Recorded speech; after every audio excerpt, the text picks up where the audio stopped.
Welcome to our friends. In this video lecture, we are talking about that mitotic non-disjunction or mitotic chromosome loss. Okay. In this previous video lecture, we are talking about that meiotic non-disjunction.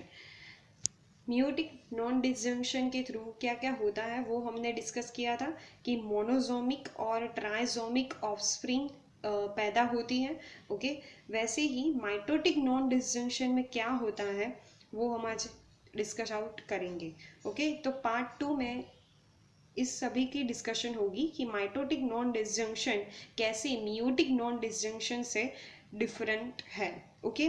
तो mitotic nondisjunction में क्या होता है, after the fertilisation के बाद क्या हो रहा है उसकी इवेंट की हम बात कर रहे हैं. तो this is called that mitotic non disjunction. Okay. यानी कि क्या हो गया है, ओवम और स्पर्म की फर्टिलाइजेशन से, this one is the sperm. Okay. और उसकी फर्टिलाइजेशन से क्या बना है 2n, यानी कि जाइगोट बन चुका है.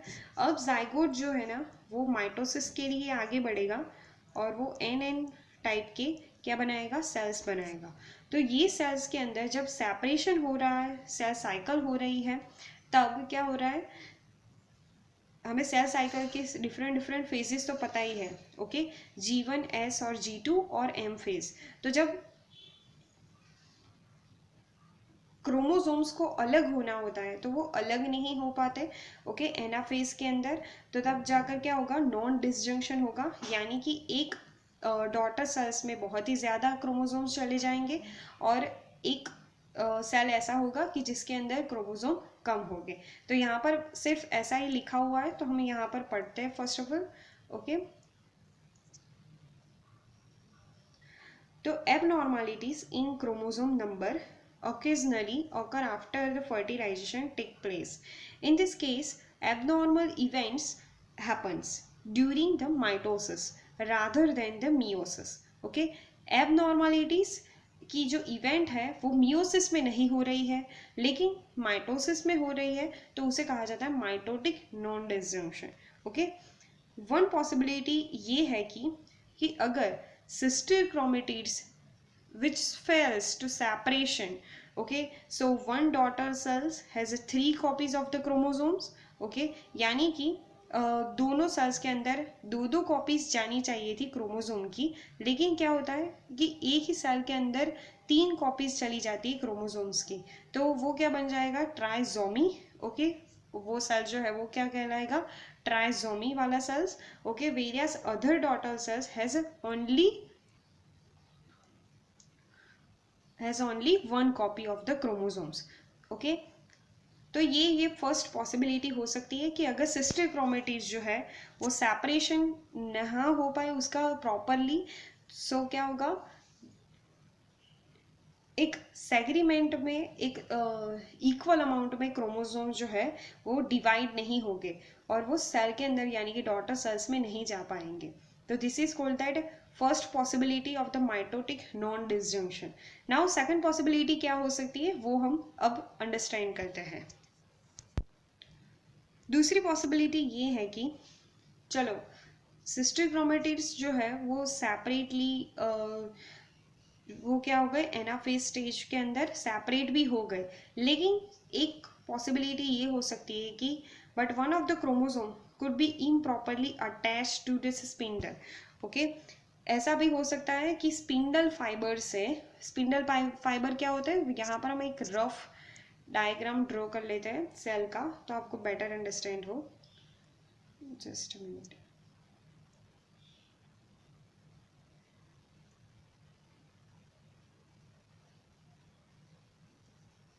मान लीजिए कि ये सेल है. ओके. उस सेल के अंदर ये जो क्रोमोसोम है, ये फर्स्ट वाला,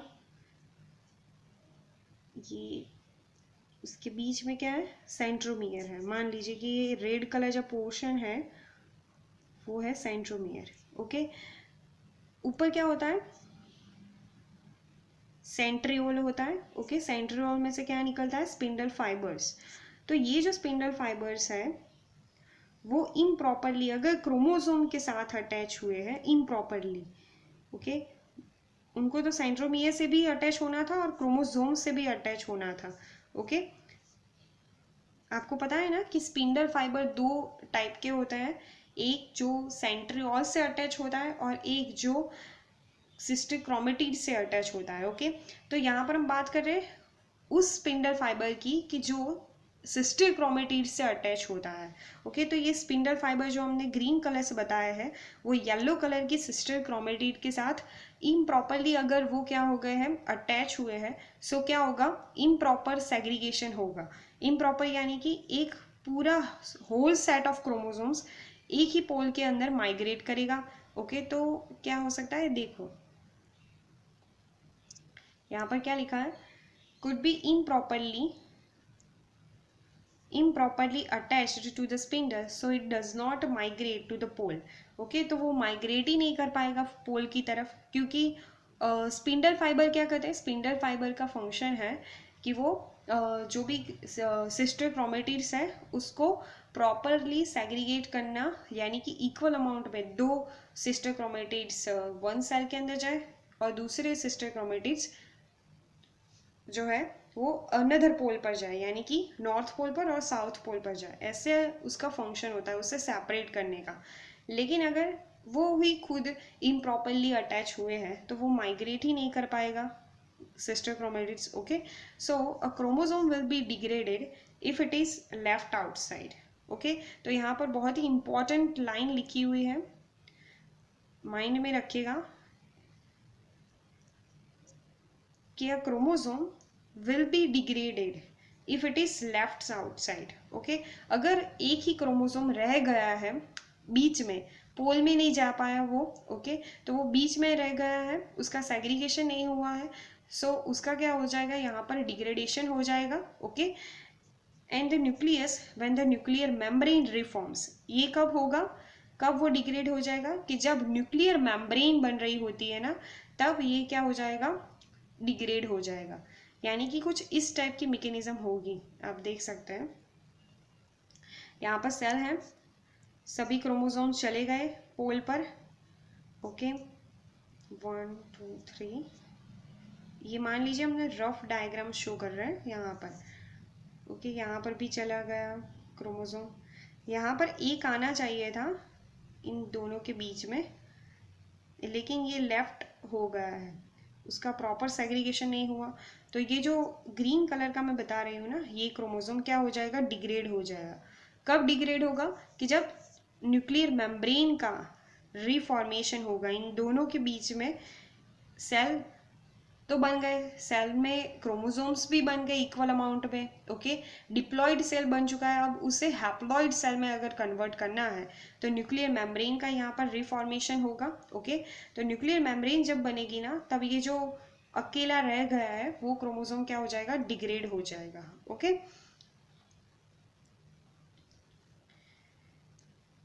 in this case one cell, one daughter cells has a two copies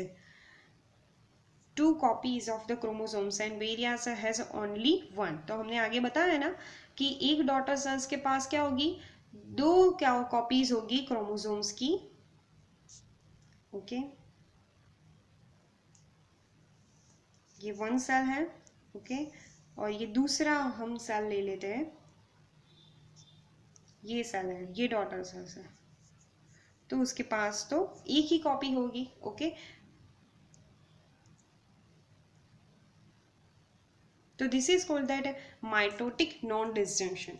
तो माइटोटिक नॉन डिसजंक्शन में हमने ये जाना कि क्या होता है कि एक सेल्स के अंदर बहुत ही ज़्यादा क्रोमोसोम्स होता है, तो एक सेल्स के अंदर उसकी फ्यू कॉपीज होती है।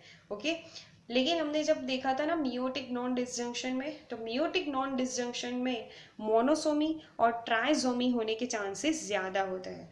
ओके, तो I hope you are clearly understand कि why mitotic nondisjunction is a very less dangerous as compared to that meiotic non-disjunction।